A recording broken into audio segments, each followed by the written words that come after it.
Graça e paz, igreja. Boa noite. Queria que os irmãos já abrissem a palavra de Deus na primeira epístola de João, no capítulo 4. Eu não sabia que a Thaísa ia pregar hoje cedo no mesmo texto. Acabou que a gente vai pregar em cima do mesmo texto. Não vou trazer muita coisa nova, gente. Quem ouviu a pregação de hoje cedo, com certeza foi muito edificado pelo que foi pregado pela nossa irmã. E ficou muito claro o que é que a Bíblia quer dizer quando ela fala sobre o amor bíblico. Amém? Antes de nós lermos, eu queria só dar uma introdução sobre qual vai ser o tema que nós vamos trabalhar aqui. Eu queria trazer um pouco para a igreja o significado de amor na Bíblia. A Thaísa já trouxe isso cedo, trouxe muito bem. E eu queria só trazer como que a Bíblia, principalmente nessa passagem do capítulo 4 de 1 João, ela nos apresenta o significado de fato do que é o amor. As adolescentes que estavam na união da semana passada já sabem, né? Agora já aprenderam, já sabem de cor aí o significado, e a gente vai estar refletindo nessa noite. Por que é importante a gente trazer isso, meus irmãos? Porque a igreja, por muito tempo, ela errou em não perceber como que o mundo estava ressignificando determinadas coisas da Bíblia. Hoje, quando se fala em Deus, uma pessoa de fora que não conhece as Escrituras, ela não vai estar falando do mesmo Deus que você, provavelmente. Quando se fala de Jesus, na maioria das vezes o mundo entende como se fosse um hippie, paz e amor. Quando se fala do Espírito Santo, as pessoas entendem como se fosse a força que tem lá no Star Wars, que a força esteja com você, aquela coisa mística, tudo mais. Quando se fala em casamento, o mundo não fala do casamento com o mesmo significado que nós falamos sobre casamento. É por isso que as pessoas defendem união de pessoas do mesmo sexo, porque elas não entendem qual é o significado bíblico do casamento. E a igreja, ela muitas das vezes não sabe dialogar com as filosofias de fora, porque ela não entende qual é o centro do problema de fato. Por exemplo, sobre o casamento, a igreja ela se limita a falar que é o versículo que diz que deixará o homem seu pai e sua mãe, se unirá à sua esposa e serão só uma carne. Ok, isso é bíblico. Mas quando você entende o significado por trás do casamento, que a Bíblia apresenta como refletindo o amor de Cristo pela igreja, você tem um propósito missionário no casamento, toda uma ideia de multiplicação, de divulgação, de revelação do amor de Deus. Isso enriquece muito mais o debate e faz com que as pessoas de fora entendam por que nós preservamos determinados valores. E um dos valores que o mundo conseguiu distorcer e que infelizmente tem entrado até mesmo dentro da igreja é o valor do amor bíblico. Muitas das vezes o que nós falamos ser amor, o que as pessoas dizem ser amor lá fora, não é a mesma coisa que a Bíblia chama de amor. Por exemplo, no 11 de setembro de 2001, aqueles homens que sequestraram aqueles aviões e mataram quase 3.000 pessoas, eles fizeram aquilo ali por amor a Deus, ao Deus deles, Alá. Na cabeça deles aquilo lá significava amor. As pessoas que defendem o casamento entre pessoas do mesmo sexo, elas fazem isso por quê? Porque elas entendem que toda forma de amor é válida e que contra o amor não há lei. As pessoas, a gente cansa de ver casos em casais onde são destruídos, onde o cônjuge mata o seu parceiro por amor. A gente cansa de ver isso em filmes e na vida real isso acontece o tempo inteiro. Por que isso acontece? Porque muitas das vezes a igreja não tem deixado claro o significado desse valor tão precioso, que é a única forma de você entender a Bíblia de Gênesis a Apocalipse, é entender o significado do amor. Se a gente crê que nesse livro aqui é contada a história da revelação do amor de Deus para a humanidade, os atos de amor de Deus e de redenção, como você vai entender as Escrituras se você não entender o significado do amor? Se Jesus fala para nós que ele resume os mandamentos em apenas 2, que na verdade são um: amarás a teu Deus acima de todas as coisas e o seu próximo como a ti mesmo. Se a gente não entender o que ele está querendo dizer com a palavra amor, a gente vai cair na visão mundana de que o amor, como a Thaísa colocou muito bem hoje de manhã, as pessoas entendem o amor como um mero sentimento, um afeto e por aí vai. Se a gente entende que o amor é um afeto, qual base a gente vai ter para combater o casamento, por exemplo, entre um homem e outro homem, uma mulher e outra mulher? Se a gente defender, pensa comigo, se a gente defender e aceitar que o amor é um sentimento, é um afeto, é uma empatia, qual base a gente vai ter para combater o casamento, a união homossexual? Nenhuma, meus irmãos. A gente precisa entender o que a Bíblia fala sobre amor, para que então a gente entre nesse debate mostrando a preciosidade desse valor que a Bíblia apresenta do início até o fim. Eu queria que a igreja se colocasse de pé para a gente estar lendo o texto juntos. Eu pedi para que vocês abrissem em 1 João, no capítulo 4, e a gente vai ler do verso 7 em diante. Eu leio os versos ímpares, vocês leem os versos pares, ok? Até o verso 21. É um pouco longo, mas só de ler esse texto aqui, eu já poderia deixar essa ministração aqui e ir para casa. Eu tenho certeza que todos seriam muito edificados. O texto diz assim: amados, amemos uns aos outros, pois o amor procede de Deus. Aquele que ama é nascido de Deus e conhece a Deus.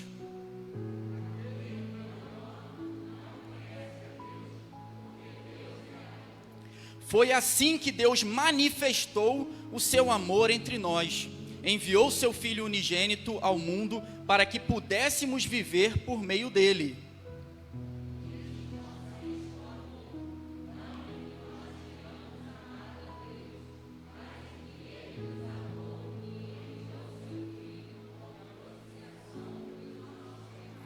Amados, visto que Deus assim nos amou, nós também devemos amar uns aos outros.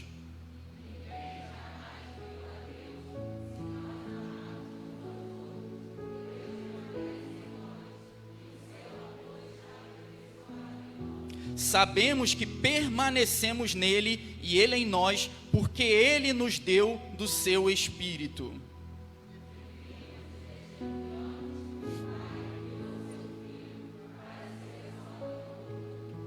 Se alguém confessa publicamente que Jesus é o Filho de Deus, Deus permanece nele e ele em Deus.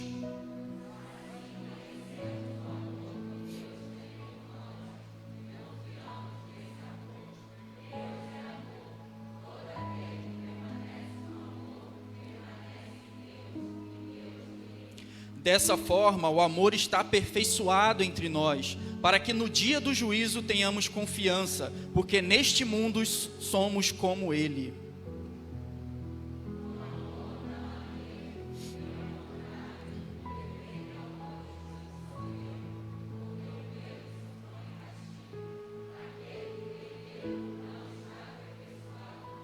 Nós amamos porque Ele nos amou primeiro.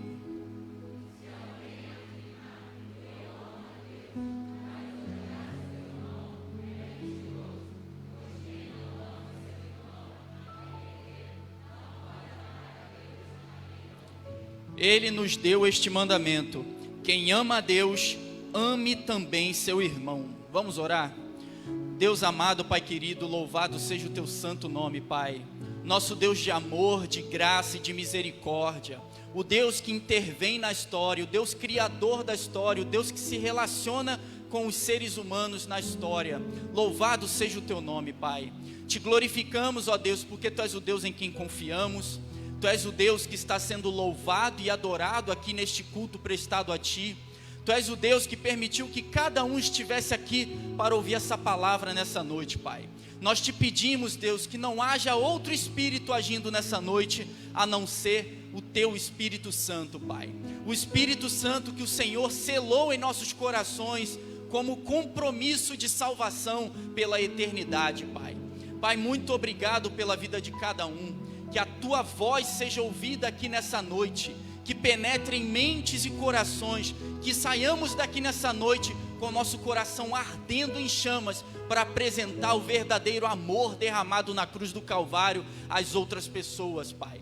Que venhamos entender esse valor tão precioso, tão central para a nossa fé, Pai.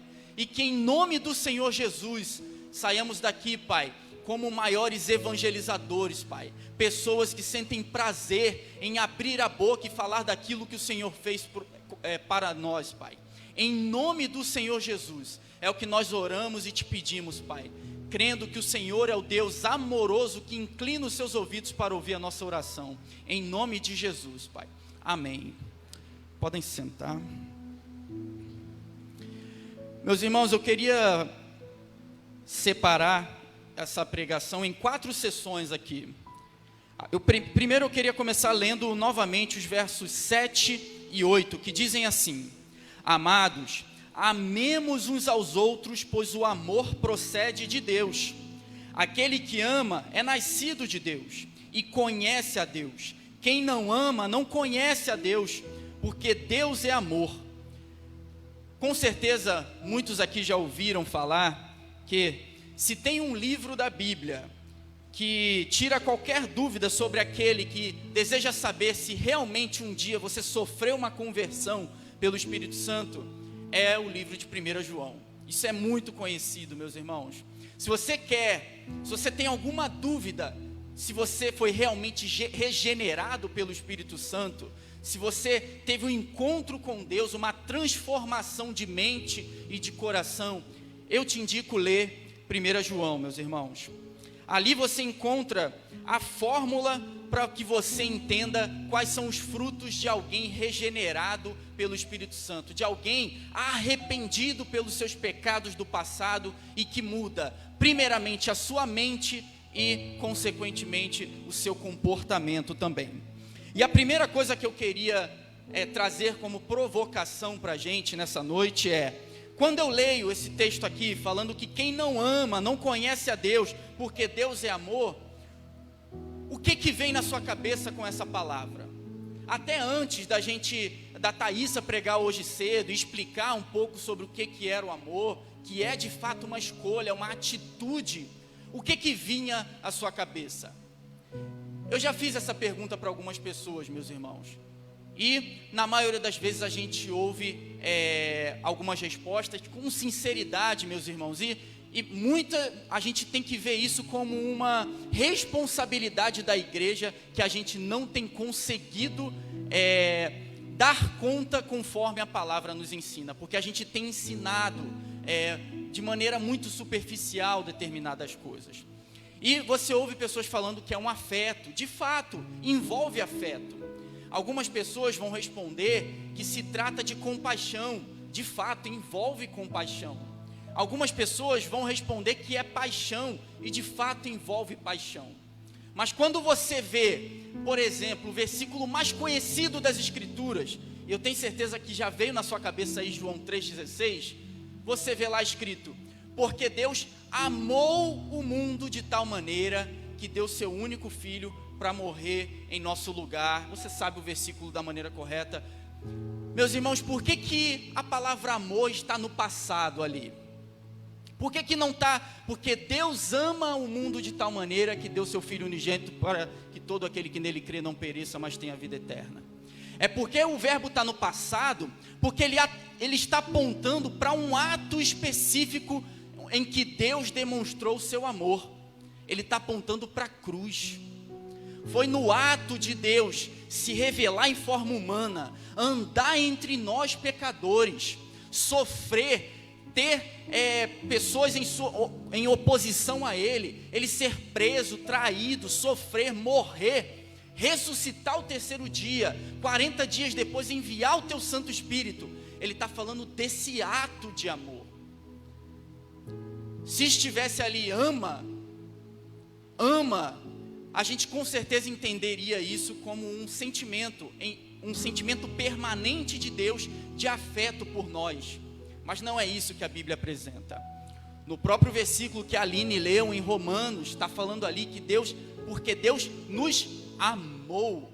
O verso 19 está dizendo aqui, nós amamos porque Ele nos amou. Por que tantos versos no Novo Testamento não fala no presente? Porque Deus nos ama.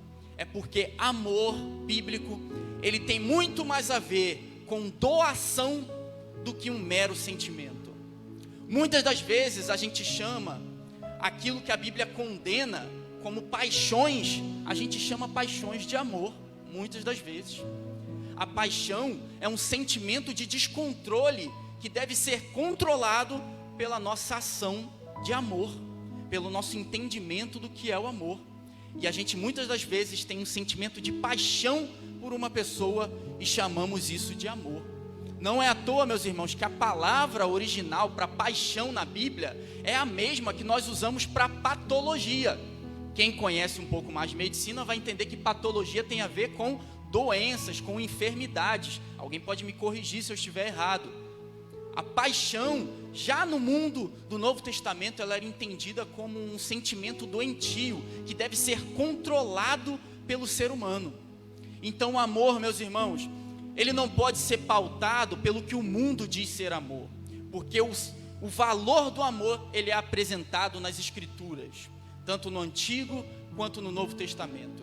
E quando a gente deixa a visão do mundo moldar a nossa mente, a gente não entende nem aquele versículo que é o mais citado pela igreja, que é João 3,16, porque provavelmente muitos que não conhecem o verdadeiro significado podem entender que ali está se tratando de um mero afeto.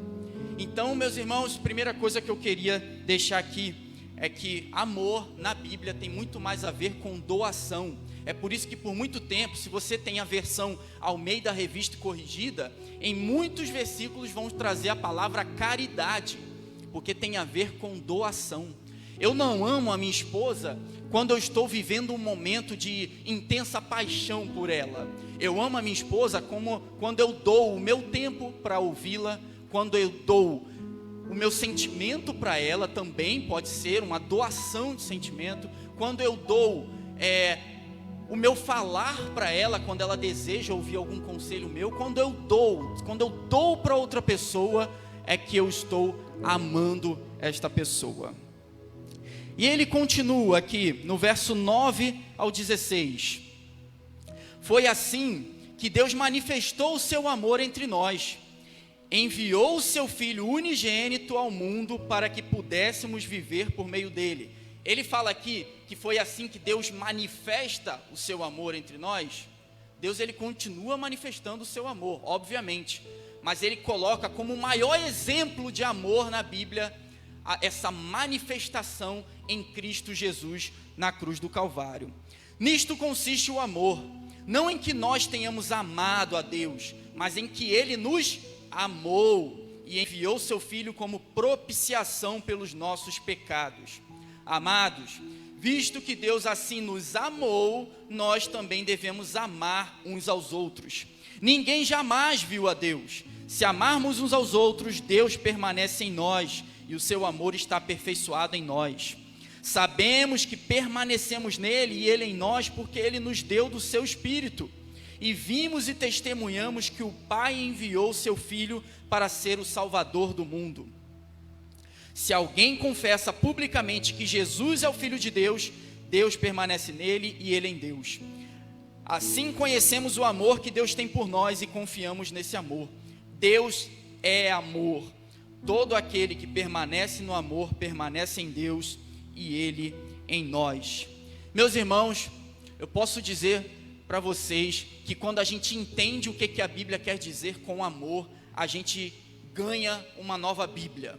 A gente começa a entender de maneira mais clara o que Deus está fazendo desde o Gênesis ao Apocalipse. A gente entende de maneira mais clara que o próprio ato da criação foi um ato de amor por nós, porque você merecia ser criado, você merecia experimentar a vida, você merecia experimentar e usufruir da criação de Deus.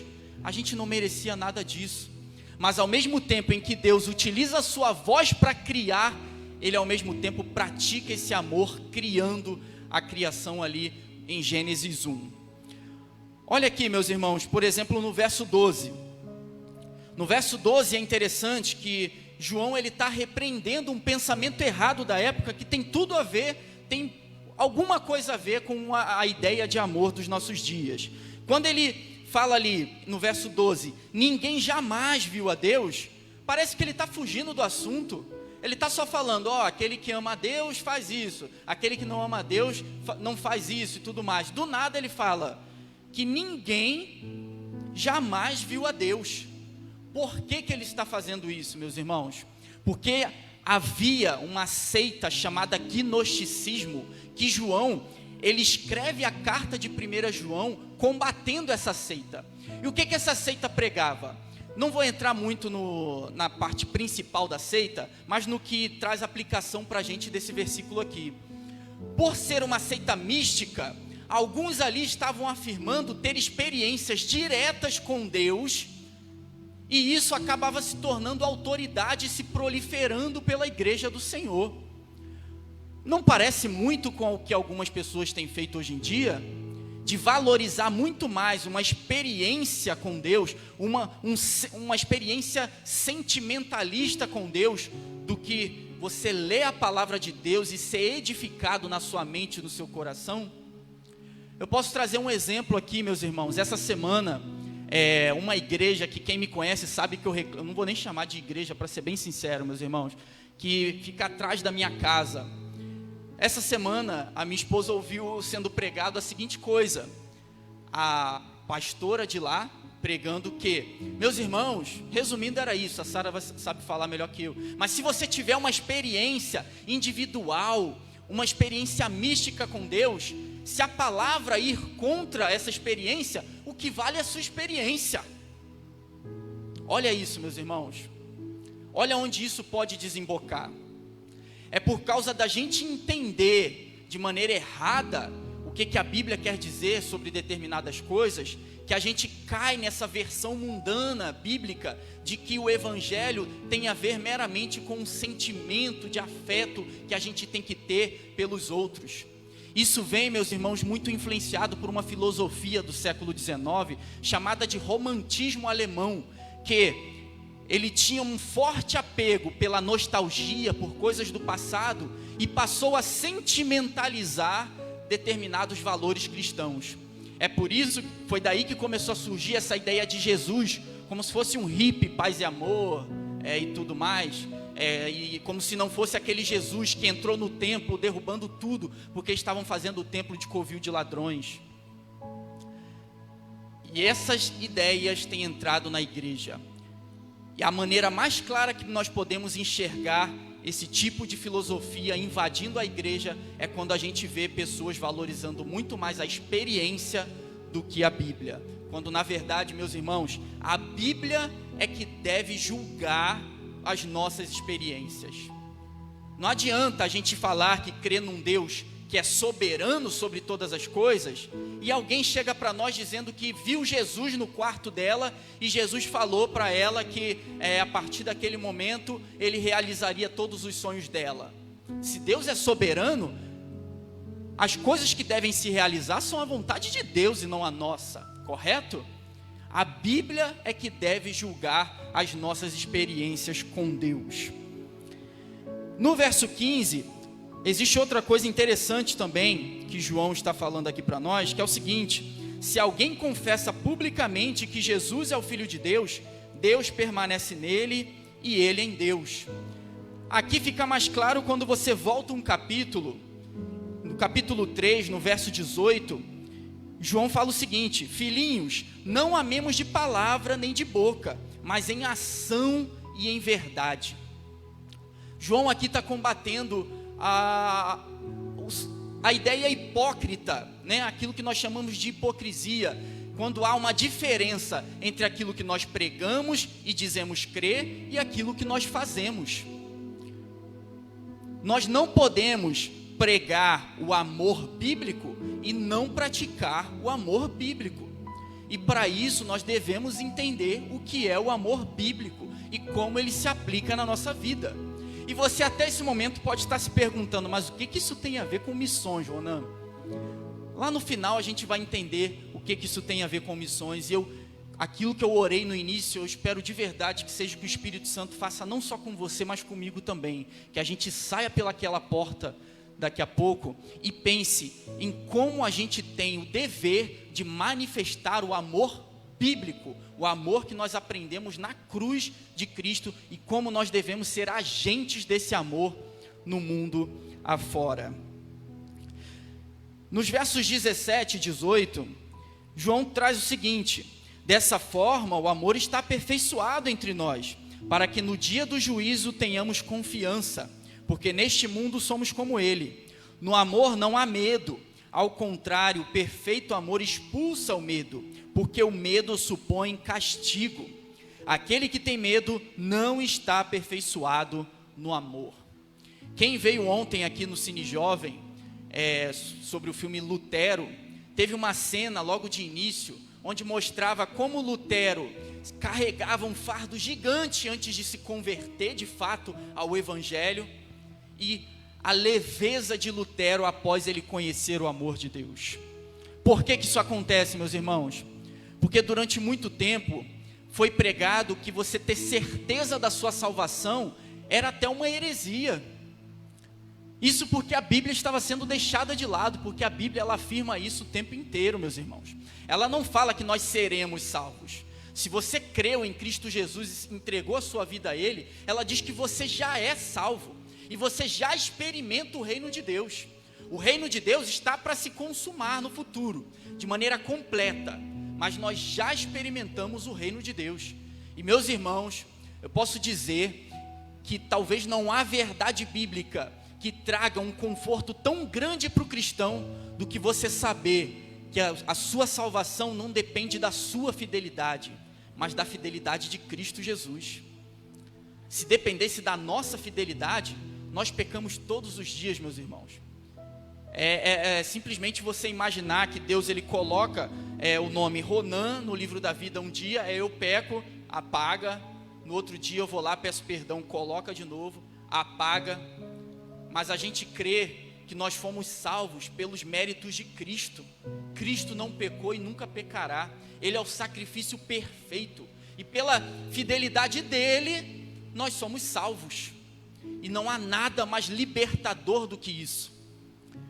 Os mais antigos aí, pastor Roberto, os dois pastores Roberto, com certeza eles viveram uma época que pelo menos eu ouço muito falar, onde um legalismo era muito pregado, onde alguns diziam que se você fosse arrebatado durante o banho, você não iria para o céu, porque você estava sem roupa. Alguns diziam que se você fosse arrebatado durante um jogo de futebol, você iria para o inferno, porque você não estaria priorizando a Deus naquele momento. E meus irmãos, essas coisas são coisas inventadas, mas eu posso afirmar que a Bíblia, ela mostra para nós, em Cristo Jesus, que todo o fardo que precisava ser carregado para a salvação da humanidade, já foi pregada na cruz do Calvário. Isso quer dizer que eu posso viver da maneira que eu quiser? Não, meus irmãos, não é isso. E a gente vai ver que a gente ama porque Ele nos amou primeiro. É porque Ele nos amou primeiro e nos salvou, que nós devemos ter um sentimento de gratidão e buscar nos aperfeiçoar em Cristo a cada dia, nos parecer a cada dia um pouquinho mais com aquele que é o nosso Salvador e o nosso Senhor. A santidade não envolve salvação, é a justificação, é a conversão, é o arrependimento, é aquilo que acontece naquele momento que nos salva. A santificação, ela é uma consequência da nossa conversão. Se você não busca uma vida de santidade, é um sinal de que você não foi convertido. Mas não é porque você busca uma santidade que você vai ser salvo. É porque Cristo é totalmente santo e morreu como sacrifício no nosso lugar. É por causa disso que nós somos salvos, meus irmãos. E ele segue aqui. Ele fala qual deve ser a nossa maior motivação, meus irmãos, para que nós amemos o nosso próximo. No verso 19 ao 21, nós amamos porque Ele nos amou primeiro. Está aí a divisa do nosso do nosso ano de missões. Nós amamos porque Ele nos amou primeiro. Se alguém afirmar, eu amo a Deus, mas odiar o seu irmão, é mentiroso, pois quem não ama seu irmão a quem vê, não pode amar a Deus a quem não vê. Ele nos deu este mandamento: quem ama a Deus, ame também o seu irmão. Então, meus irmãos, amar a Deus, ele diz aqui que é você obedecer a Deus. E você não obedece porque simplesmente você tem medo de ir para o inferno. Você não obedece simplesmente porque você tem que fazer isso para que seja reconhecido como alguém santo, como os fariseus faziam. Mas você obedece por um sentimento de gratidão por tudo aquilo que já foi feito pela sua vida, por todo o amor infinito derramado na cruz do Calvário. E você entende o tamanho desse amor se você compreender que aquele Deus que não tinha obrigação nenhuma de salvar pecadores, ele se faz homem para ser o sacrifício perfeito e morrer por nós, pecadores, rebeldes, que até hoje nós continuamos pecando em nosso coração, em nossa mente, em nossas atitudes, todos os dias da nossa vida. Quando você entende que Ele é totalmente santo e morreu uma morte que era nossa, você vai entender o significado de amor na Bíblia. Portanto, meus irmãos, quando eu falei lá no início que o amor bíblico significa doação, o texto aqui traz muito claramente qual foi o maior ato de doação da história. É um Deus que se fez homem para morrer no nosso lugar. Quando você quiser amar o seu próximo, você olha para a cruz, e vai brotar em você, o Espírito Santo vai fazer brotar em você um sentimento de que você precisa doar alguma coisa pelo seu próximo. Talvez você precise doar o seu tempo, ouvindo alguém, fazendo alguma coisa por outra pessoa. Talvez você precise doar as suas finanças, para que alguém tenha um fardo aliviado em sua economia, alguém que está passando por uma dificuldade. Talvez você tenha que doar o seu conhecimento. Aquilo que nós conhecemos sobre a Bíblia, nós devemos doar para outras pessoas, ensinar. O que pode doar, meus irmãos? E aqui eu chego no principal ponto da nossa palavra. Compreendendo tudo que a Bíblia fala sobre o significado do amor, é somente você entendendo isso que talvez haja uma luz na nossa consciência sobre o porquê que a Bíblia a igreja tem feito tanto e tem colhido tão poucas vidas para Jesus. Muitas igrejas, meus irmãos, por entenderem que o amor se trata de um mero afeto, viraram simplesmente ONGs de caridade. E eu não estou criticando a caridade, eu acabei de falar que o amor é doação. Mas o maior ato de amor, e a única coisa que a igreja pode oferecer, e que nenhum órgão na terra, nenhum político na terra, nada mais nessa terra pode oferecer, é o Evangelho. O maior ato de amor que você pode fazer por outra pessoa é pregar o Evangelho do reino de Deus. Você prestar caridade para aliviar a fome de alguém, ele vai voltar a ter fome. Você dar água para alguém, ele vai voltar a ter sede. Você dar um banho em alguém que está numa situação deplorável, indigna, é muito bom, não estou criticando nada disso, meus irmãos, mas ele vai voltar a estar sujo. Mas somente o Evangelho tem a comida definitiva, a água definitiva, o banho definitivo, que santifica o homem, que limpa o homem e que salva, reme o homem de todo pecado e convence ele do pecado, da justiça e do juízo. Se a igreja perde essa característica de entender que o maior ato de amor que a igreja pode oferecer para o mundo é a pregação do Evangelho e não simplesmente essas atitudes sociais, a gente perde a única coisa que diferencia a igreja de outras organizações. A única coisa que diferencia isso, meus irmãos. Então, a primeira coisa que você precisa fazer Se você ama alguém, pregue o evangelho para ela. Se você não prega o evangelho porque você não entendeu o evangelho, busque saber o que é o evangelho. Se você ama alguém, mas tem uma timidez que não te deixa pregar o evangelho, fala isso para Deus. Fala para Ele que você não consegue. Pede ajuda aos pastores da nossa igreja. Pede ajuda à sua liderança. Passe por um treinamento, mas pregue o evangelho. Pregue o evangelho. Meus irmãos, o maior desejo nessa noite é que vocês, como igreja, eu como igreja, nós saiamos daqui nessa noite entendendo a nossa missão.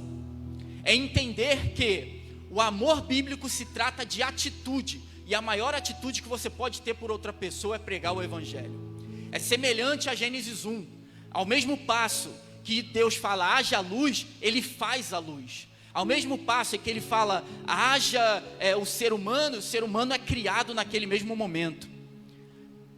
O que isso traz de aplicação para nós? Ao mesmo tempo que nós pregamos e dizemos crer em determinadas coisas, nós devemos agir como alguém que crê em determinadas coisas. Nós devemos agir como alguém que crê que o evangelho é o único caminho de salvação para a humanidade. Não há outro. Qualquer outra religião vai dizer, faça isso e você será salvo. Siga determinadas regras e você será salvo. Mas o cristianismo é a única religião, é a única fé que prega que tudo já foi feito na cruz do Calvário. Você só precisa crer. E é esse evangelho que nós precisamos oferecer para o mundo, porque isso não é encontrado em nenhuma filosofia de mundo, em nenhuma outra religião. É o evangelho.